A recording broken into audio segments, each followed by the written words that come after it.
다 같이 요한복음 2장 7절부터 10절까지 읽으시겠습니다. 요한복음 2장 7절부터 10절까지 다 같이 읽겠습니다. 시작. 예수께서 그들에게 이르시되 항아리에 물을 채우라 하신즉 아기까지 채우니 이제는 떠서 연회장에게 갖다 주라 하시매 갖다 주었더니 연회장은 물로 된 포도주를 맛보고도 어디서 났는지 알지 못하되 물떠온 하인들은 알더라. 연회장이 신랑을 불러 말하되 사람마다 먼저 좋은 포도주를 내고 취한 후에 낮은 것을 내거늘 그대는 지금까지 좋은 포도주를 두었도다 아니라. 아멘. 우리 시작하기에 앞서서 우리 세 번 복창하시겠습니다. 뭐라고 말해야 되지? 네, 우리는 연약한 존재다. 세 번 복창하겠습니다. 시작. 우리는 연약한 존재다. 우리는 연약한 존재다. 우리는 연약한 존재다. 아멘. 네, 시작부터 약해 빠졌다는 소리를 하게 돼서 죄송하지만 오늘은 제가 만난 하나님을 만나기 전에 우리 인간이 어떤 존재인지에 대해서 먼저 나누고 우리 하나님에 대해서 이야기하고 싶습니다. 그래서 우리 세 번 복창할 때에 우리는 연약한 존재다라고 고백을 했는데 창세기를 통하여서 하나님께서 아담과 하와를 통하여서 이미 말씀을 하고 계십니다. 이미 우리 인간은 연약한 존재다라는 것을 아담과 하와를 통해서 나타내셨습니다. 아담과 하와가 이제 선악과를 먹지 않았습니까? 선악과를 먹고 나서 어떤 현상을 보였죠? 예성 셀장님? 이제 죄는 생겼고 이제 어떤 그런 반응이 있었지 않습니까? 부끄러워했습니다. 근데 선악과를 먹는 것, 즉 이제 선악과를 먹고 나서는 선악을 알게 된다고 말씀을 하게 되셨고 하나님께서 말씀을 하셨는데, 그럼 선악을 아는 것과 내 자신을 부끄러워하는 것, 이 두 개가 무슨 상관성이 있을까? 선과 악을 안다고 해서 내가 내 나체를 보면서 부끄러워하는 것, 이 두 가지가 무슨 상관성이 있을까? 왜 선악을 알게 된 이후로 아담과 하와는 자기가 벗고 있는 자신의 나체가 드러나 있는 그런 상황을 부끄러워하고 자신이 숨게 되었을까? 무슨 연관성이 있는 걸까? 라는 것을 보았을 때 왜 부끄러워했을까부터 생각을 해보시면, 선과 악을 알게 된 이후부터 아담과 하와는 자기를 의식하기 시작합니다. 자의식인 거죠. 그때부터 아담과 하와가 자기라는 존재가 생기기 시작합니다. 내가 존재하는 인물, 나의 이름은 아담이고 나의 이름은 하와고 내가 나라는 존재 자체를 의식하기 시작합니다. 선과 악을 알게 된 이후부터 그들의 눈이 밝혀지기 시작하고 그때부터 나라는 존재를 인식하기 시작합니다. 이게 첫 번째예요. 뭐라고? 자의식이 생겼습니다. 그리고 두 번째, 자의식이 생기고 난 이후에 그들은 자신이 부끄러운 존재라는 것을 알게 되었습니다. 그러니까 인간이 왜 연약하냐 이런 것을 이렇게 논리적인 방법으로 이렇게 인간은 이래서 막 3단 논증에 의해서 이렇게 설명하고자 하는 것이 아니라 인간은 이미 알고 있다는 거예요. 내가 부끄러운 존재라는 것을. 여기서 아담과 하와가 부끄러워하는 것은 나체지만 상징적으로 드러나는 것, 인간은 자기 자신이 이 세계에 비해서 자신이 처한 환경에 비해서 자신이 얼마나 연약한 존재인지를 그때부터 깨닫게 되고 그때부터 자기 자신을 부끄러워하기 시작합니다. 내가 얼마나 연약한지, 내가 얼마나 추악한 존재인지. 보면은 사자가 풀 뜯고 다니고 딱 봐도 근육질의 다른 동물들은 생존 본능이란 게 막 이렇게 하고 있는데 물론 그것 때문에 이렇게 자기가 이상한 말 하고 있지?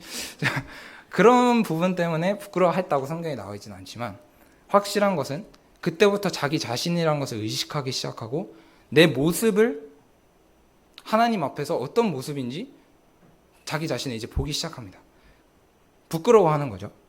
자, 그러면은 여기서 선악을 알게 되었다는 것은 또 어떤 것을 의미하게 될까? 그것을 우리 한번 성경 말씀을 통해서 찾아보기로 원합니다.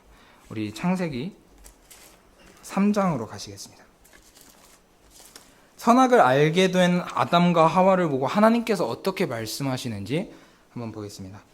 창세기 3장 22절 다 같이 보시겠습니다. 창세기 3장 22절 시작!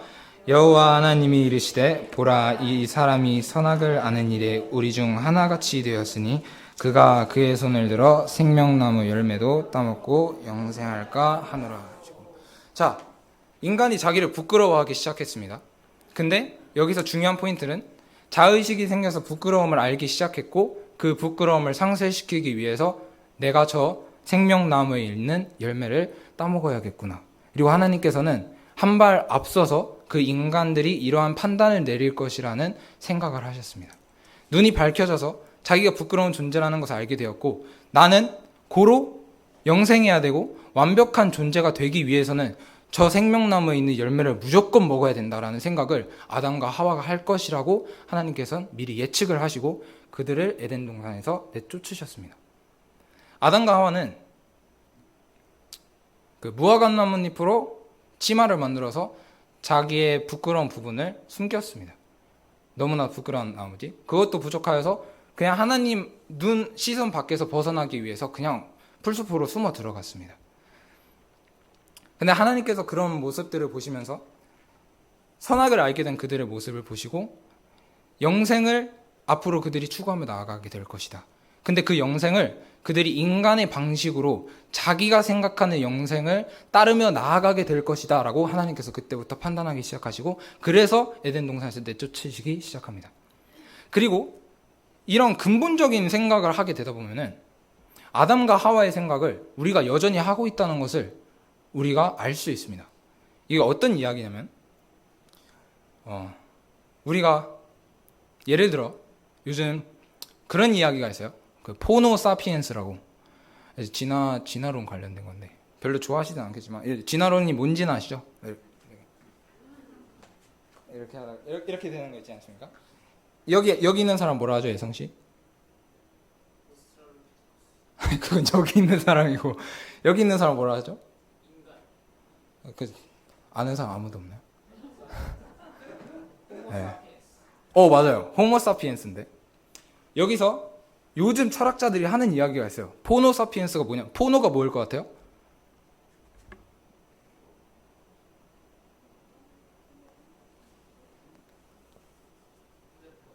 네,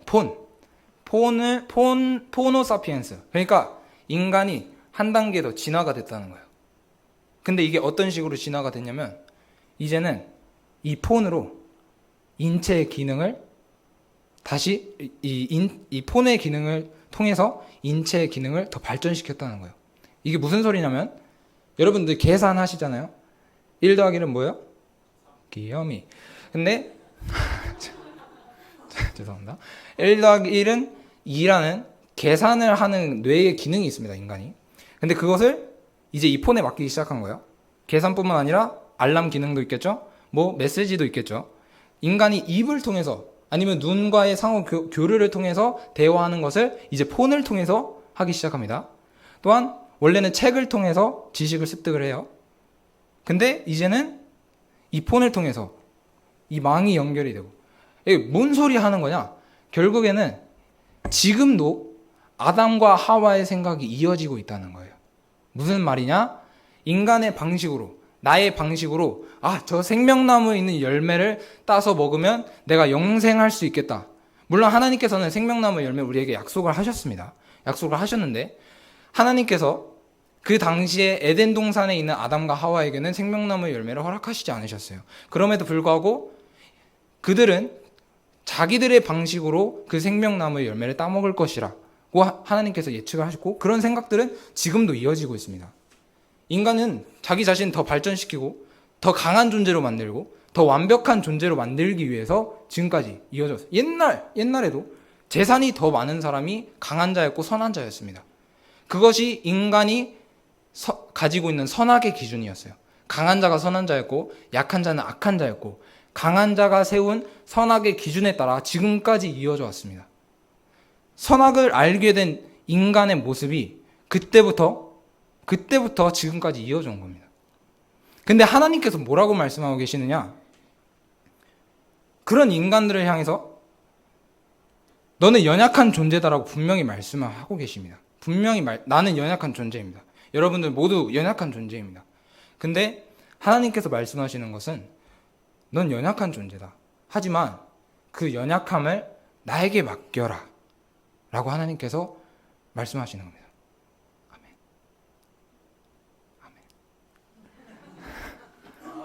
아멘. 아니 뭐 해병대 교회예요? 아무도 말 안 해줘. 여기서라도 좀 폭로해 주세요. 네.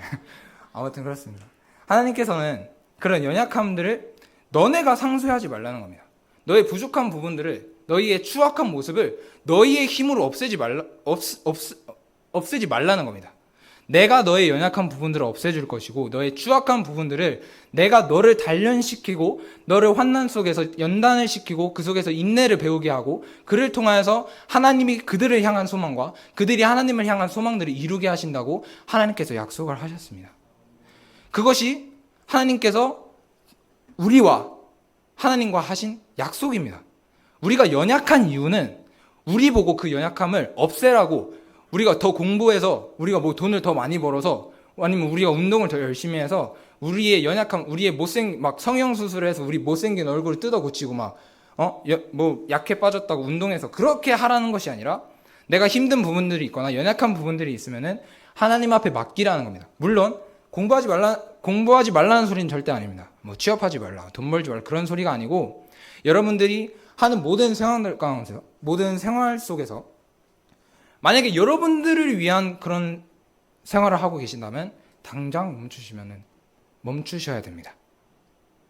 그리고 내 자신을 진단해야 됩니다. 나의 이 연약함을 하나님께 올려드렸는가? 힘들고 외로운 상황 속에 살아가고 계신 분들이 있을 수 있습니다. 위로가 안 되는 상황 속에 지금 여러분들은 행복한 표정을 하고 계신 것 같습니다.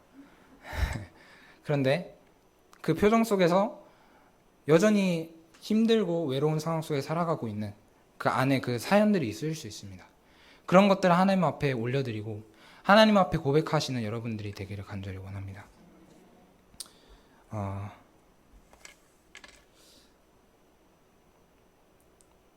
진리를 알지니 진리가 너희를 자유롭게 하리라. 그리고 진리가 누구라고요? 예수님이십니다. 나는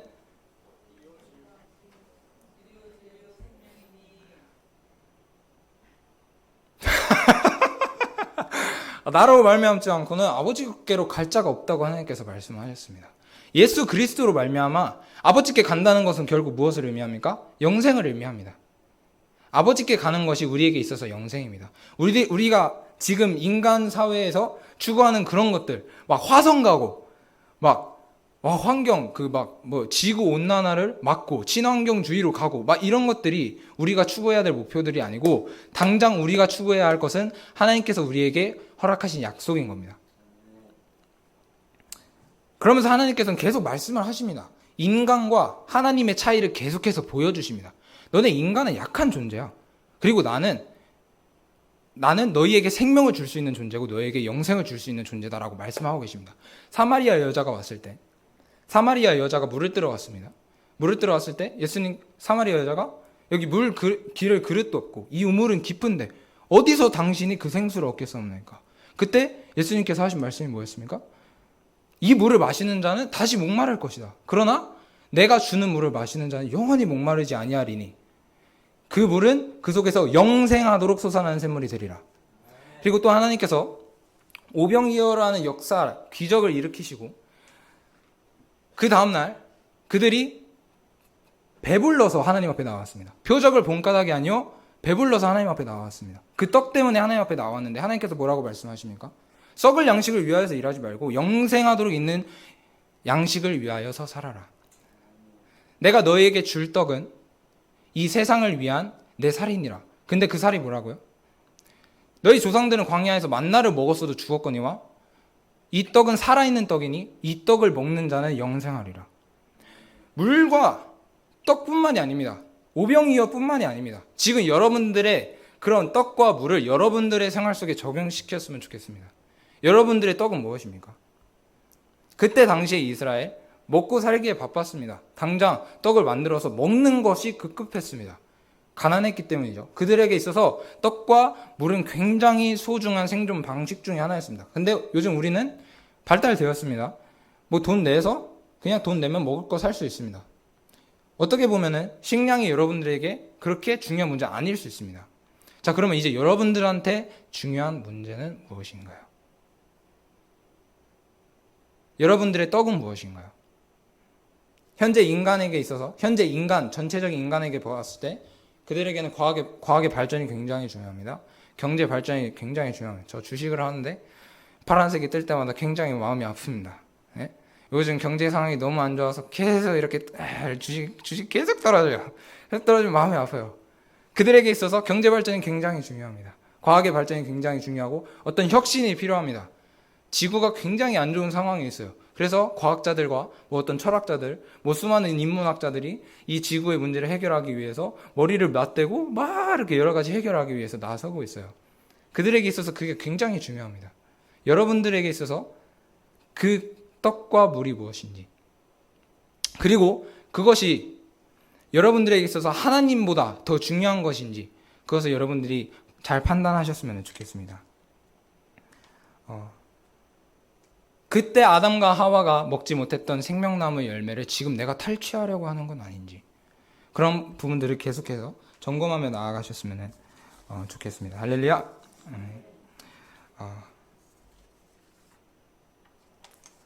그래서 하나님께서는 계속 말씀하고 계십니다. 내 말을 들어라. 오직 하나님께로부터 난 자마다 세상을 이기느니라. 세상을 이기는 승리는 이것이니, 조혜성 설장 뭡니까? 오, 아멘, 맞습니다. 하나님 앞에 믿음으로 나아가시는 여러분들이 되길 원합니다. 하나님께서 여러분들에게 오늘 명령하시는 그의 모든 명령을 지켜 행하면 하나님께서 여러분들을 세계 모든 민족 위에 뛰어난 민족이 되게 하실 거라고 약속을 하셨습니다. 완벽한 자가 되는 것, 영생하는 자가 되는 것은 어떠한 인문적인 방법이 있는 것이 아니라 하나님을 믿으며 하나님께서 여러분들에게 말씀하시는, 명령하시는 그 말씀에 따라 순종하며 나아가면은 하나님께서 여러분들을 세계 모든 민족 위에 뛰어나게 하실 것이라고 하셨고, 하나님께서 여러분들과 함께 하셔서 여러분들 앞에서 걷고 계십니다. 여러분들 앞에서 걷고 계시며 그 앞에서 이미 여러분들의 원수를 멸하셨습니다. 그것을 믿고 하나님의 손을 붙잡고 나아가다 보면은 하나님께서 여러분들 이 세상에 있는 위대한 자들의 이름보다 더 위대한 자로 하나님께서 여러분들을 칭할 것이고, 그것이 마지막 날에 우리가 갖고 있어야 할 모습인 것입니다. 그 세상에 어떤 위대한 자보다 위대한 자가 우리여야 하고, 세상에 어떤 완벽한 자보다 완벽한 자가 우리여야 합니다. 왜냐하면은 이 세상에 있는 인간들은 아무리 채우고 자신의 단점을 보완해도 부족한 부분이 생길 수밖에 없습니다. 인간의 욕심은 끊임없이 이어지고 있어서 이러한 부분들을 채우고 이러한 부분을 충족시켜도, 자신의 욕망을 충족시켜도 새로운 것을 향해 나아갑니다. 그것은 무엇을 의미하느냐? 완벽해질 수 없다는 것을 의미합니다. 끊임없는 목표가 계속 있다는 것을. 하지만 우리에게 목표는 딱 하나 있습니다. 하나님을 믿고 따르는 것. 우리의 연약함을 하나님 앞에 드리고 그 연약함을 하나님 앞에 드림과 동시에 우리의 모습을 하나님 앞에 올려드림과 동시에 믿고 나아가면은 하나님께서 우리를 세계 모든 민족 위에 뛰어나게 하실 것이며 모든 위대한 자들의 이름보다 더 위대하게 하실 것입니다. 할렐루야. 그것이 하나님의 역사하심입니다. 인간이 흔히 생각하는 그런 발상과는 전혀 다른 방식으로 하나님께서는 일하고 계십니다. 그래서 우리는 스스로 완벽해지려고 하면 안 됩니다. 우리가 지금까지 걸어온, 소위 말해서 진화의 길, 지금까지 걸어온 발전의 발걸음, 지금까지 온 길을 거슬러 올라가셔서 나체로 있었던, 하나님 앞에 모든 것을 다 드러내놓고 하나님 앞에 그대로 서 있었던 아담과 하와의 그 모습을 회복해야 합니다. 우리의 옷을 벗어 던지고 우리가 갖고 있는 그런 의를 다 벗어 던져야 됩니다. 그제서야 하나님께서 일하시는 것을 볼 수 있습니다. 우리의 안경, 우리가 어떤 눈을 봤을 때 그 눈에 때가 끼면 안 됩니다. 우리의 지혜라는 때가 끼면 안 되고, 우리의 의라는 때가 끼면 안 되고, 우리의 어떤 계획이라는 때가 끼면 안 됩니다. 그것이 껴있으면은 우리는 하나님을 볼 수 없습니다. 하나님의 역사하심을 보다 보면은 나도 변하게 되어 있습니다. 백년교회에서 이제 섬기면서 제가 얼마나 연약한 존재인지, 얼마나 게으르고 나태한 존재인지 좀 깨닫게 되는 시간이 되었는데, 제가 영성일기를 씁니다. 이제 군 입대하기 전 한 6개월 전부터 영성일기를 조금 쓰기 시작했는데, 이제 백년교회에서 여러 가지 일들을 경험하고 이렇게 느낀 점들을 이렇게 쓰다 보니까 일기를 다시 읽어봤어요. 설교를 준비하면서 일기를 다시 읽어봤는데 이런 고백이 눈에 띄었습니다. 한번 읽어드릴 텐데, 이 자리에서 나는 한없이 부족하고 게으르고 연약한 내 자신을 발견했다. 나는 생각보다 능력이 출중하지도 않았고 창의적이지도 않았고 찬양을 잘하지도 드럼을 잘 치지도 프로그램을 잘 기획하지도 기도를 열정적으로 하지도 예배를 뜨겁게 이끌어낼 능력이 있는 사람도 아니었다. 모든 것이 하나님의 은혜였다. 이런 고백이 있습니다. 이 부분들 막 드럼 잘 치는 거, 프로그램 기획하는 거, 뭐 찬양하는 거, 저는 이제 막 대놓고 나 이거 잘하는 것 같아 라는 생각을 따로 한 적은 없지만 나름대로 자부심이 있었던 겁니다. 내가 갖고 있는 이 능력을 통해서 이제 원래 있었던 부대에서 백령교회, 백령도 해병대 교회로 기독교 군종병으로 가기로 결심하던 그때에는 정말 좀 자신이 있었습니다. 내가 갖고 있는 이 능력, 갖고 있는 경험들을 바탕으로 정말 이 해병대 백령교회를 일으키고, 그들이 정말 눈물로써 기도하고 정말 열정적으로 하나님 앞에 찬양하고 그들이 변화되는 모습을 내가 직접 보고 싶다. 그리고 내가 그런 부분들을 이끌어내고 싶다. 하나님께서 지금까지 20년이라는 시간을 통해서 키워내신 능력이 있으니까 그런 능력을, 그 달란트를 활용해서 하나님 앞에 나아가면서 그것을 영혼들을 살리는 데 사용하고 싶다라는 생각을 했습니다. 근데 딱 가고 저에게 이제 딱 왔었던 거는 코로나, 봉쇄가 됐습니다. 한 3달 정도, 4달 정도를 봉쇄된 상태에서 지내다 보니까 저도 이제 저 자신도 나태해지기 시작하는 거죠. 게으르고 연약해지고, 그리고 다시 3-4개월 지나고 다시 풀렸어요. 다시 풀렸을 때 그 영혼들이 다 죽어 있겠죠. 다 아프겠죠. 그런 그들의 모습을 보면서 낙심하기 시작했습니다. 내가 할 수 있는 것이 아무것도 없다라는 것을 느끼기 시작했습니다. 그리고 또 다시 봉쇄가 됐어요. 그런 시간들이 계속 반복이 되다 보니까 저의 자신, 제가 그 자신의 큰 자신감을 갖고 있었던 그 과거에 저는 완전히 사라지고 그냥 게으르고 나태하고 그냥 아무것도 하지 않는 그런 기독교 군중명이 되어버린 겁니다. 그런 저를 보면서 제가 얼마나 연약한 존재인지 깨닫게 되었습니다. 모든 것이 하나님의 은혜였다. 그러다가 이제 계속 그런 시간이 반복이 되다가 하루는 이제 이렇게 군종장교들이라고 목사님, 신부, 법사 이렇게 3명이 있는데 이 군대가 이 3명이 친하게 지낼 수밖에 없는 그런 구조예요. 그래서 신부가 이제 저희 교회에 종종 와요. 저는 별로 안 좋아하는데 신부가 이렇게 와서 이제 제 사무실 이렇게 막 이렇게 슬쩍 들춰보더니 저기 이제 곰팡이 핀 빵이 이렇게 있는 거예요. 그래서 이거 안 치우냐? 이거 왜 이거 언제 왜 모르고 있었냐? 막 이런 식의 말을 해가지고 솔직히 빈정 상했지만 할 말은 없잖아요. 제가 잘못한 게 맞으니까. 그래서 이렇게 곰팡이 핀 빵을 들고 냉장고를 딱 해서 딱 여는데 냉동실을 딱 열었어요. 근데 밑에 국물이 있는 거예요. 국물이. 이게 뭐냐면 그 냉장고 전원이 차단이 돼가지고 제가 그걸 일주일 동안 격리하느라 몰랐던 거예요. 그래서 밑에 그 다 녹아가지고 갈색 국물이 막 이렇게 있고, 죄송한데 막 고기 이렇게 동봉에는 봉지 막 이만큼 팽창해 있고 막 아이스크림 다 녹아 있고 냄새가 엄청 나 있는 거예요. 그때 막 멘탈이 나가가지고 막 옛날에 막 목사님이 이렇게 제가 뭐 잘못해가지고 목사님이 이렇게 가만히 있다가 엉덩이 찾으러 가는 거예요. 그 감정이 올라오는 거예요. 그 감정이 막 올라오면서 와, 막 현기증 나고, 이게 엄청 긴장을 하다 보면은 이게 막 목사님이 엄청 작아 보이거든요. 여기는 엄청 커 보이고 약간 그런 게 있어요. 여러분들이 경험 못 하셔서 모를 수 있는데, 그 극단적인 공포에 이렇게 사로잡히게 되면은 목사님이 이만해 보여요. 이만해 보이고 그 눈밖에 안 보이는 그런 것들이 있는데, 그때 막 그런 감정이 막 올라오기 시작하면서 다시 침착하게 이렇게 하나하나 치우는데, 그 냉동실에 있는 그 음식물 쓰레기가 저 같은 거예요.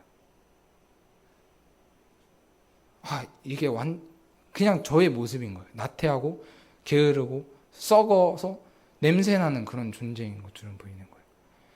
그러면서 이제 하나님 앞에 회개를 하죠. 회개를 하고 또 그 다음 주에 목사님께서 하신 말씀이 뭐냐면, 그때는 10명 있었어요.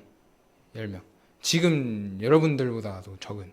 근데 본당은 여기 4배인 거예요. 10명이서 아무도 찬양 안 해요. 옆에 제가 이렇게 여기서 기타 치면은 도저히 볼 수가 없어요. 이러고 그냥 찬양 인도를 하는데, 그런 속에서 그때 목사님이 하시던 말씀이, 인내하는 자들에게 하나님께서 나라를 허락하실 것이고 고을을 허락하실 것이고, 이런 류의 말씀을 하셨어요.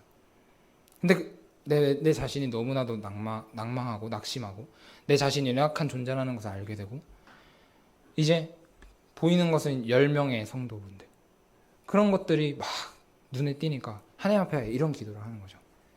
주님, 나중에 인내한 자들에게 성읍을 주시고 고을을 주신다고 하셨는데, 저는 성읍이랑 고을 필요 없습니다. 한 놈만 더 주세요. 울면서 기도했습니다. 한 놈만 더 달라고. 한 놈만.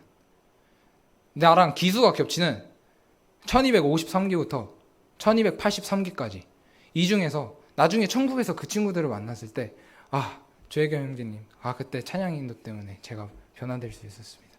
이런 고백을 좀 듣고 싶다. 한 놈만 더 울면서 기도했습니다. 그러면서 그 다음 주에 있는데 목사님이 이제 사무실 딱 들어오시니, 예금아, 이거 49명이다. 49명? 에? 이러니까 그래 49명이니까 이렇게 찬양도 잘 준비해봐 하는데, 딱 듣고 목사님 나가셨죠. 근데 막 가슴이 벅차오르는 거죠. 물론 49명만큼 오진 않았어요. 몇 명은 이제 외출 나가가지고 뭐 사러 갔더라고요. 도망쳤더라고요. 근데 그 49명이라는 숫자가 저에게 너무 감사하게 들려온 거예요.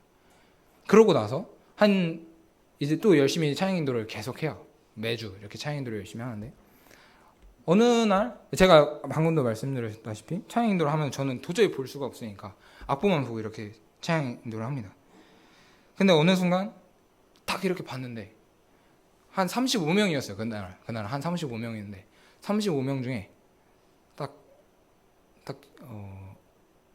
윤진미 집사님쯤에 앉아 있었던 어떤 한 친구가 이렇게 손을 들고 이렇게 찬양하고 있는 거예요.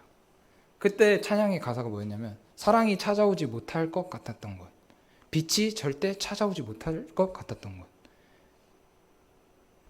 그치지 않는 그 사랑이 찾아내 밝히시네. 백령교회 사랑이 찾아오지 못할 것 같았어요.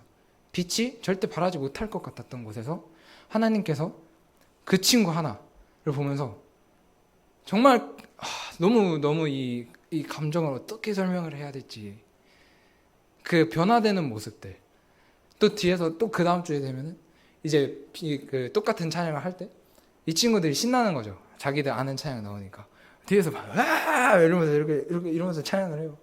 그 모습이 너무 예쁜 거예요. 너무 예쁜 거예요. 그러면서 이제 기대를 하게 되는 거죠. 그때부터 알게 되었어요. 내가 연약함을 알게 되고 그 연약함을 하나님 앞에 올려드린 순간부터 하나님께서 일하시기 시작했어요. 나는 약한 존재입니다. 나는 연약한 존재입니다. 나는 약해 빠진 존재입니다. 난 바보 같은 존재입니다. 이런 고백이 여러분들의 자존감 자체를 낮출 수 있는 그런 고백일 수는 있어요. 근데 제가 그런 고백을 했을 때는 뭔가 설렜습니다. 이 설레는 감정은 무엇일까? 라고 일기에 썼어요. 나는 바보 같은 존재다. 이것은 내 자존감을 떨어뜨리는 고백일 수 있다. 근데 설레는 이 감정은 무엇일까? 내 안경에는 내 의도 없고, 내 안경에는 내 계획도 없고, 내 안경에는 내 지식도 없고, 그를 통하여서 하나님의 일하심을 볼 수 있다는 그 기대감 때문이 아닐까. 그런 모습들, 그런 간증을 여러분들 앞에 하고 싶었습니다. 제가 그동안 1월 달에 제가 휴가를 나오면서 받은 말씀이 뭐였냐면, 주가 하나님 되면 볼지어다 라는 그러한 말씀을 딱 받고 왔어요. 기대하며 나아갔죠. 기대하고 다시 백령교회로 복귀하고 낙심의 시간을 가지고 내가 연약한 존재라는 것을 깨닫고 난 후에 하나님께서 그런 역사를 하셨습니다. 내가 외로울 때, 내가 의지할 존재가 없을 때, 그때 감사하십시오. 그때 기뻐하십시오. 거기 백령교회 누나가 있는데, 처음 왔을 때 그 누나가 이제 막 조금 이렇게 사람이랑 좀 잘 친하게 이렇게 잘 친해져요. 그래서 한 일주일 만났는데 저한테 막 자기 속마음 얘기하는 거예요. 응? 나한테 속마음을 얘기하는 거야. 막 그러면서 울면서 얘기해. 막 눈물을 흘리는 거예요. 그러면서. 근데 그 누나의 모습을 보면서 지금 저 때가 진짜 행복한 때일 텐데. 지금 저는 정말 행복합니다. 물론 가면은 또 할 게 많아요. 또 보면 또 음식물 쓰레기 보면서 멘탈 터질 거고, 또 어디 지저분한 창고 보면서 또 멘탈 터질 거고, 나는 이런 존재밖에 안 되는구나, 나는 이렇게 게으른 존재구나 라고 다시 깨닫는 시간이 될 수 있겠지만, 그게 욥이 갖고 있었던 시간이었습니다. 욥이 자기의 전 재산을 다 잃어버리고 가족도 다 잃어버렸을 때 욥은 처음에 어땠습니까? 자기에게 집중했어요. 그리고 자기의 연약함에 집중을 했습니다. 여러분들이 하나님께서 그런 시간 분명히 허락하실 겁니다. 여러분들의 악한 본성을 발견하게 하시는 그런 은혜로운 시간이 있습니다. 여러분들의 악한 본성을 발견하고 여러분들의 추악함을 발견하게 하시는 그런 은혜로운 시간이 있을 건데, 그 연약함을 발견하셨을 때 그거를 분석하지 마세요. 나는 이래서 연약하구나, 나는 이래서 추악한, 그러지 마시고 회개가 그겁니다. 울면서 막 하는 게 회개이지만, 내가 나의 연약함을 그냥 하나님 앞에 올려드리고 내 자신을 인정하는 것이 회개입니다. 나의 연약함을 그냥 하나님 앞에 올려드리고 내 자신 인정하는, 꼭 울 필요 없습니다. 맨날 하는 것이 회개. 어떻게 맨날 울어요? 힘들어. 근데 회개할 때 그냥 나의 연약함을 인정하고, 하나님, 저는 이런 존재입니다. 하지만 나의 이 연약함을 하나님 앞에 올려드립니다. 나의 연약함을 상쇄시켜 주시고 오늘 나의 하루를 하나님의 위대하심과 하나님의 강하심으로 채워주세요. 이런 기도 제목을 하나님 앞에 올려드리면 하나님께서 정말 기뻐하실 줄 믿습니다. 간증 또 할 건데, 무슨 간증이냐면, 지금까지 병장의 스토리고, 이제는 훈련병의 스토리를 좀 들려드리고 싶은데, 이제 가는 날이에요.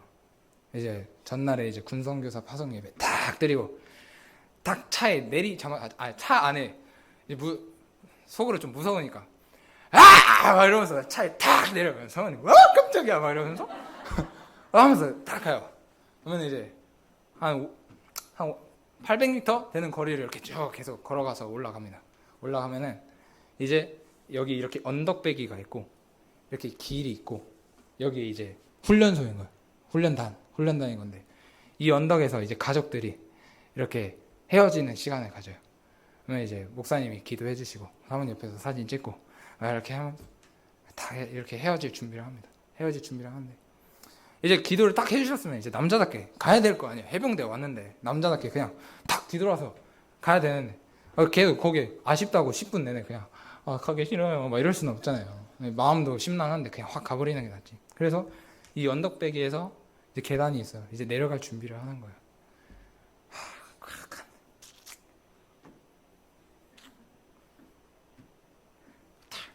사모님 손 탁 잡는데 이렇게 수많은 이제 감정들. 사모님 막 그때 막 손을 엄청 쓰다듬어 주셨거든요. 그래가지고 이제 막 이거 연습을 엄청 많이 했거든요. 이거 안 울라고 막 혼자 막 이렇게 하면서 맨날 계속 울었어. 이거 얘기할 때마다 진짜. 근데 막 이제 막 이게 중요한 게 아니에요. 이게 아유 딱 섞어 가는데 이제 막 하는데 거기까지는 괜찮은데 막 이렇게 딱 사모님 얼굴 딱 봤는데 이렇게 생전 처음 보는 표정이었어요. 처음 보는 막 눈물을 막 참으시는 표정인데 그것만 안 봤으면 괜찮을 뻔했는데 그걸 딱 봐버려가지고 딱 이제 손 이렇게 딱 놓고 내려가는데 이제 막 나중에 이제 얘기를 하시더라고요. 이렇게 막 고개를 안 돌리고 그냥 갔다 막 그런데 어떻게 고개를 돌립니까 하고 있어. 이렇게 딱 남자답게 들어가야 되는데 그래서 이제 딱 들어가면 외롭죠. 이제 안 울라고 했는데 엄청 연습했는데 진짜 이게 중요한 게 아니에요. 근데 이게 중요한 게 아닌데 엄청 이제 외롭고 이제 의지할 사람 없고 그런 상황에서 뭐 생각나는 분이 누구겠어요? 예수님밖에 없는 거. 진짜 7주간을 이제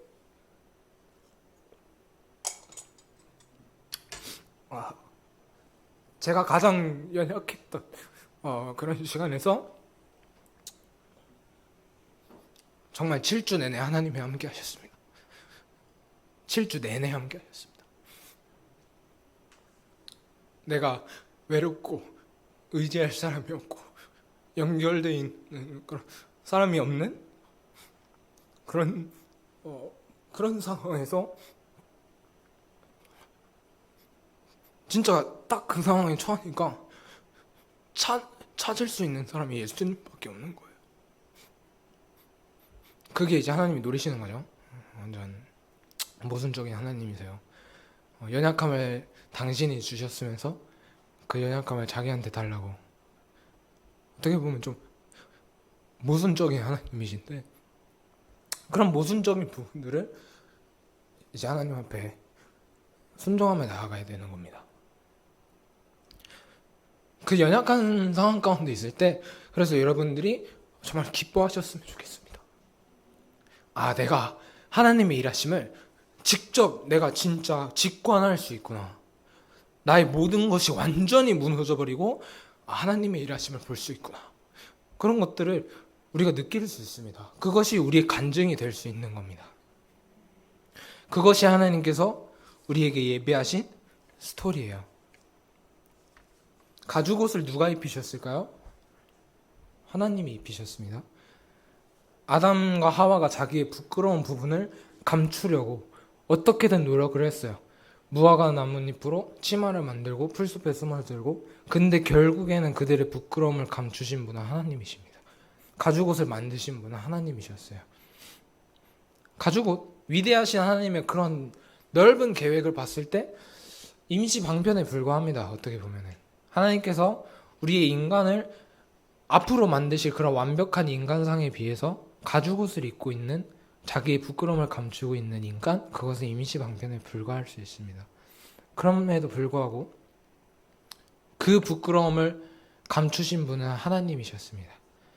앞으로도 하나님은 여러분들의 연약함을 계속 들추실 겁니다. 그리고 그걸 다시 감싸실 겁니다. 계속 들추시고 감싸시고 들추시고 감싸십니다. 환난을 통하여서 우리를 연단하시고 그 시간을 통해서 우리가 인내를 배우게 하시고 그 시간을 통해서 우리의 소망이 이루어지게 하실 겁니다. 그게 하나님의 역사하심입니다.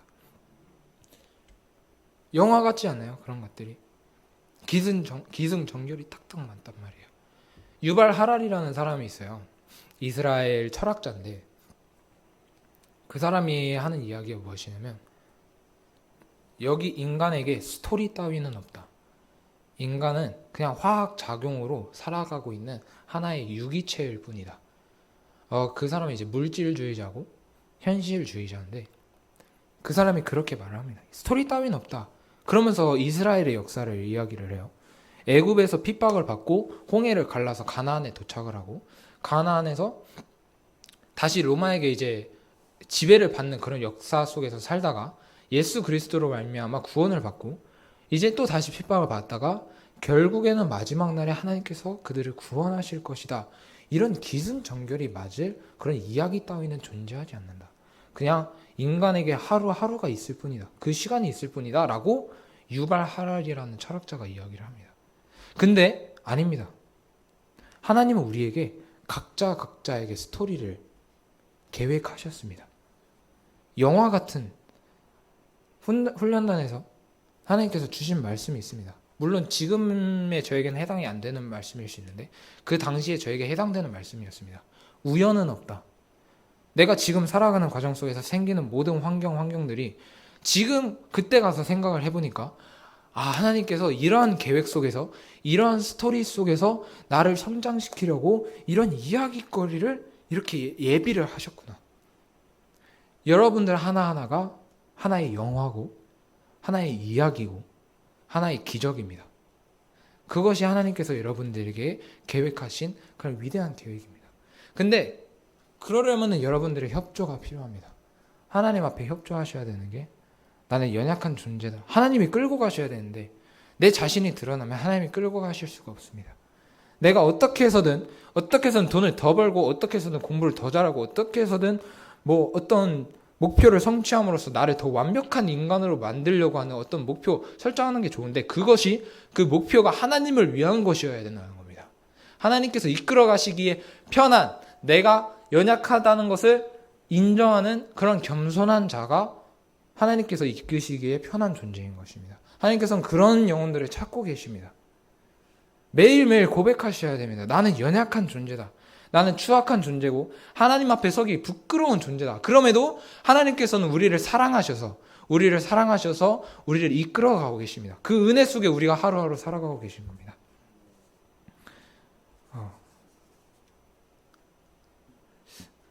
따라서 하루하루 여러분들이 하나님의 역사하심을 직접 목도하시며 직접 경험하시는 그런 삶을 사셨으면 좋겠습니다. 저의 간증이 여러분들에게 하나님이 역사하셔서 여러분들에게 울림이 되고 또한 여러분들이 각자의 삶 속에서 자신의 연약함을 인정하고 자신의 부끄러움을 하나님께 올려드림으로써 생겨나는 간증들이 또 저에게 울림이 되었으면 좋겠습니다. 그것이 교회의 모습 아니겠습니까?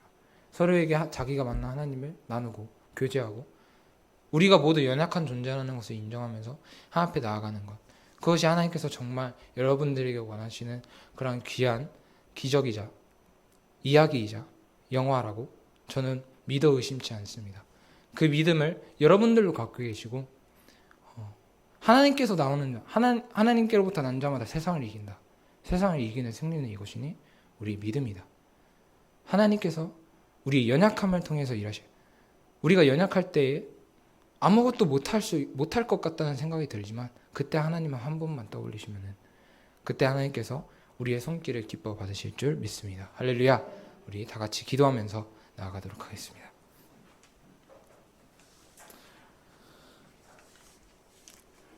이 시간 다 같이 기도하실 때에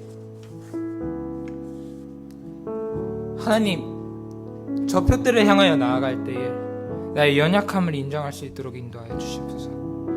나의 부족함을 인정하고 그 나체로 있었던 모든 것이 하나님 앞에 그대로 드러나 있었던 그 아담과 하와의 모습을 내 영혼이 회복할 수 있도록 인도하여 주시옵소서.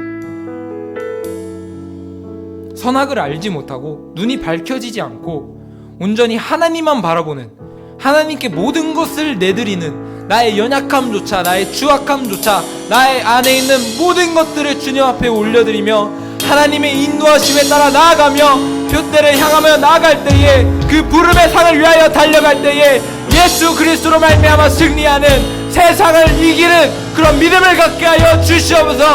그런 믿음을 허락하여 주시옵소서. 우리 다같이 예수 한번 외치며 나갑시다.